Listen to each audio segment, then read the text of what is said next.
Eh bien, salut à tous les amis, j'espère que vous allez bien. Écoutez, moi ça super. Aujourd'hui on se retrouve pour une toute nouvelle vidéo, et oui, sur l'actualité du FC Barcelone. Et comme d'habitude, pour ceux qui ne connaissent pas et qui découvrent la chaîne YouTube, aujourd'hui je vous présente quotidiennement 4 actualités du jour sur le FC Barcelone. Et les gars, je vous promets qu'aujourd'hui on va passer entre pleurs et vraiment le sourire d'être heureux. Vraiment les gars, aujourd'hui les infos sont juste incroyable, donc restez bien jusqu'à la fin de la vidéo. Mais vous savez, désormais on a une ambition, parce que oui, quand on a tout simplement 32 000 abonnés, on peut commencer à ambitionner sur quelque chose. J'ai tout simplement l'ambition d'avoir les 50 000 abonnés pour janvier 2025. Alors dit comme ça a l'air un petit peu dingo, mais je vous jure que si on s'enlève les doigts des fesses, je crois qu'on dit cette expression comme ça, on peut le faire. Donc merci en tout cas vraiment à tous ceux qui s'abonneront les amis. 50 000 abonnés pour janvier 2025, s'il vous plaît.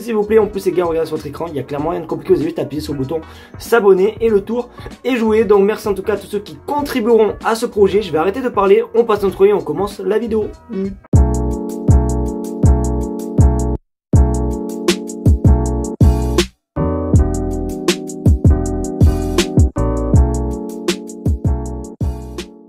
Je sais pas vous les gars, mais honnêtement je préfère commencer par une mauvaise nouvelle et au moins on termine la vidéo crescendo par des bonnes nouvelles. Je suis rentré du travail, les amis, cet après-midi, je suis allé sur Twitter et j'ai vu directement cette info et je vous jure que mon cœur a failli s'arrêter. J'ai cru les gars que j'allais pleurer parce que vous le savez, on est à quelques jours d'un gros match contre le Paris Saint-Germain et Marc-André Ter Stegen, pour ceux qui connaissent un petit peu minimum le foot, vous savez que Ter Stegen est un joueur très important pour nous, bon un gardien si vous préférez, très important pour nous. Et il y a eu une petite frayeur parce qu'on regarde sur votre écran, rupture, Ter Stegen était à terre pendant l'entraînement aujourd'hui avec une gêne au genou. Donc voilà, vous avez la photo aussi également, comme j'ai pu vous la montrer durant le tweet. Mais sauf que d'après selon Gérard Romero, il nous a un petit peu rassuré et il a dit que normalement tout va bien. Tout va bien, il s'est relevé, etc. Donc j'espère que tout va aller bien pour tout simplement Ter Stegen, parce que bon, c'est pas qu'Iñaki Peña est nul, tu vois, mais bon, si voilà, quand on me donne le choix entre Ter Stegen et Iñaki Peña, on va tous se comprendre, on va tous choisir notre ami Ter Stegen. Donc j'espère qu'en tout cas rien de grave, j'espère juste que c'est juste un petit coup et qu'il va s'en remettre très vite avec un petit peu de glace sur le genou. Mais c'est vrai que quand j'ai vu cette info, que j'ai vu les photos de Ter Stegen à terre avec tous les emojis alerte, j'étais vraiment pas bien. J'étais à deux doigts de faire une crise cardiaque comme hier à cause de l'avion des Chats. Pour la deuxième info les amis, on va parler d'un joueur les gars qui était beaucoup parlé du Barça pendant un certain moment, mais c'est vrai que ces derniers temps, on l'a vraiment plus vu de nouvelles de lui, du moins pour des rumeurs les gars. Je parle pas par exemple à ses stats et tout, mais je parle vraiment des rumeurs parce que vraiment il y a quoi, allez facile 3 mois, pas 3 mois, 3 mois j'abuse, il y a au moins 5 mois les amis, on entendait quand même pas mal parler de lui, sauf qu'aujourd'hui on en sait un petit peu plus concernant ce joueur. Je vous donnerai mon avis juste après l'info, regardez sur votre écran.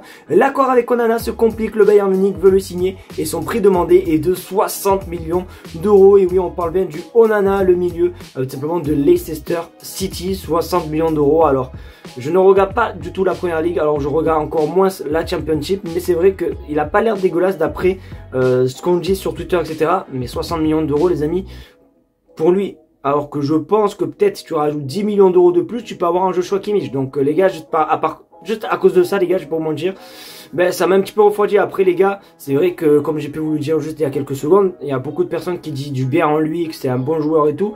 Mais je sais pas, honnêtement, j'ai peur que ce soit comme un Oriol Romeu, tu vois, c'est un bon joueur qui joue à Leicester et tout, tu vois, bon, il joue en première ligue, donc c'est un très gros championnat, mais est-ce qu'il va s'imposer au Barça? Voilà, il y a beaucoup de questions qui se posent, et 60 millions d'euros pour lui, les gars, ça va être un petit peu compliqué. Le Bayern Munich, eux, veulent le signer, donc signez-le pour remplacer Kimmich, et en attendant, passez-nous Kimmich, franchement, je dis pas non.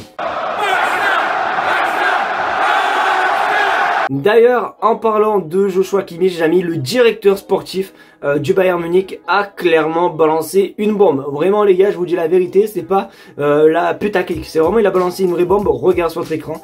Max Eberl, directeur sportif du Bayern Munich, Joshua Kimmich nous a clairement dit qu'il voulait savoir qui était le nouvel entraîneur. On verra après s'il veut continuer. Il a le dernier mot. Donc voilà, clairement, Joshua Kimmich a clairement fait comprendre que si Thomas Tuchel restait, même si je crois qu'il reste pas, bon bref, je sais pas. Mais en gros voilà, il va attendre de voir qui est le prochain entraîneur du Bayern Munich, puisqu'il y a eu un certain moment où on reparlait aussi également de Hansi Flick de retour au Bayern Munich, sauf que d'ailleurs, d'après plusieurs sources, Hansi Flick lui ne veut pas aller a priori au Bayern Munich, mais veut aller du côté du Barça. Donc je pense honnêtement que la décision concernant concernant l'avenir de Xavi, j'allais dire, concernant Joshua Kimmich, se fera par rapport, ben, je pense, à l'avenir simplement de Hansi. Ça dépend, je pense honnêtement que si Hansi venait à signer au Barça, ça peut ouvrir une petite porte pour simplement Joshua Kimmich. Donc on va voir comment ça se passer. Mais c'est vrai que voilà, il balance quand même une bonne petite bombe, hein, le petit Max Ribery, le directeur sportif du Bayern Munich. Donc n'hésitez pas à vous me dire ce que vous en pensez les gars dans les commentaires concernant cette info. Est-ce que ça sent bon, oui ou non, pour Kimmich au Barça? Dites-moi tout dans les commentaires.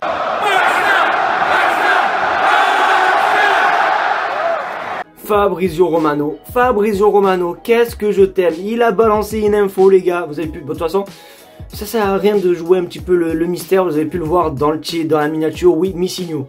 Mais là je dois vous dire que c'est Fabrizio Romano qui balance l'info. Techniquement votre cerveau a dû se dire, c'est que c'est vrai, parce que oui vous savez Fabrizio Romano dit souvent la vérité. Du coup regardez sur votre écran, Barcelone a très bien progressé après l'entourage auprès de l'entourage d'Esteban Willian. Ça serait la destination préférée du joueur, et juste que ce soit Fabrizio Romano qui balance cette info, mais ça fait trop plaisir. Après les gars, est-ce que je doute, est-ce que j'ai douté? Ben non les amis, à cause de cette photo, regardez où on le voit tout souriant, tout content d'avoir le maillot de Pedri, le maillot de Barcelone. Donc normal que son club. Après les gars, je vais pas vous mentir, je fais le beau, mais j'étais pas non plus si sûr qu'il aurait aimé Barcelone. Après, les gars, pour moi, je me suis toujours fié à cette photo, les amis, où on le voit tout content avec le maillot de Pedri. Je me suis dit, ah, tu peux pas, voilà, quoi, t'as capté. T'es content pour avoir un maillot du Barça. Techniquement, ça veut dire que t'aimes peut-être le Barça. Moi, en tout cas, je me suis toujours donné cette idée. Donc c'est vraiment une très bonne nouvelle. En plus, il y a clairement écrit dans ce tweet que le Barça progresse bien pour Messinho. Donc, ce qui veut dire qu'il y a quelque chose, une petite base, qu'il y a peut-être même un objectif. Donc, à mon avis, l'objectif, c'est de recruter. Donc, on est plutôt en bonne voie. Donc, n'hésitez pas à vous me dire ce que vous en pensez les gars dans les commentaires concernant Messinho, mais ça sent vraiment plutôt pas mal, donc je suis vraiment très content. Donc voilà, comme d'habitude, tout en commentaire. Les amis, c'est malheureusement déjà la fin de cette vidéo, j'espère qu'en tout cas elle t'aura plu. Si c'est le cas, n'hésite pas à me le faire en mettant un maximum de pouces bleus, à partager la chaîne YouTube et à surtout t'abonner, parce qu'en plus les gars, je me suis pensé, mais demain le Barça joue, et oui, le Barça rejoue demain les amis, donc n'hésitez vraiment pas à vous abonner, ce qui veut dire match dit tout simplement live sur ma chaîne YouTube. Donc merci en tout cas vraiment à tous ceux qui viendront sur ce live, les petits potes. N'oubliez pas l'objectif des 50 000 abonnés, je vous jure c'est vraiment un objectif qui me tient énormément à cœur. Donc merci en tout cas à tous ceux qui contribueront, écrivez-moi T dans les commentaires comme télécommande, au moins ça prouve que vous êtes resté jusqu'à la fin de la vidéo. Donc merci à vous, passez une bonne soirée, on se dit à demain pour une nouvelle vidéo. Tchuss.